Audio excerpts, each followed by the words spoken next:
Balloon the baboon. Balloon, రా నాన్న, త్వరగా పాలు తాగు అని అమ్మ పిలిచింది. కానీ బలూన్ ఒక చెట్టు నుంచి ఇంకో చెట్టు చాలా వేగంగా దూకుతూ పోయాడు.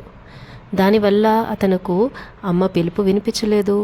అమ్మకి కూడా బలూన్ కనిపించలేదు. బలూన్ ప్రతిరోజు ఇలా చేసి అమ్మను చాలా సతాయించేవాడు.